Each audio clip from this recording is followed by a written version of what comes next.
And this violent crash caught on police dash cam. And tonight, Mike Rogers, that crash has led to a huge payout. A huge payout, Juan and Susie. This crash is something we've been following for the last year. This happened in 2024. We launched SkyCal that night to the crash, and ever since then, it's been going through the court process. I want to show you the video, though, how we got here. That dash camera video from the LAPD cruiser you see as it comes right to the intersection.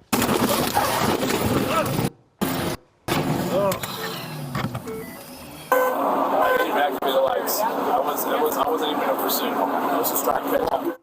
That's audio released during a deposition and through the court proceedings that we were able to obtain from the plaintiff's law team. Basically, that officer on camera saying he was not in pursuit. He didn't have his lights and sirens activated. Ultimately, the LAPD's own investigation would determine that their officer was at fault. The case, though, never got settled all the way up until it went to trial. Midway through the trial today, the city settled it for $18 million.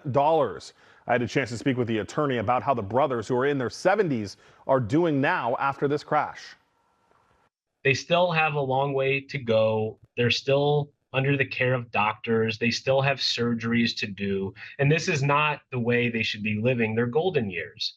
One of our clients had just retired 1 month before this crash, and he was looking forward to spending the rest of his life doing what he liked to do, not going to doctors, not having to testify in trial, not being dragged through the mud by the LA city attorney.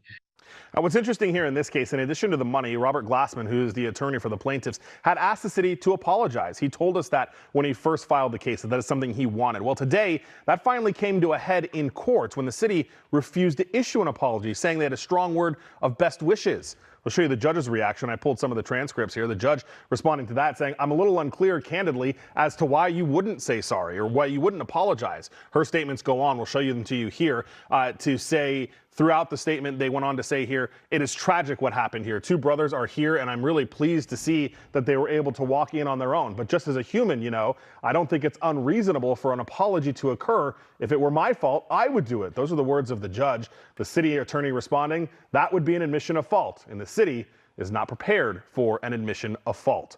Ultimately, the city said, we're not going to apologize, so either take the deal or move on. The Robert Glassman, the attorney for the plaintiff, said, all right, well, we'll take the deal as it is, guys. All right, Mike, thank you so much.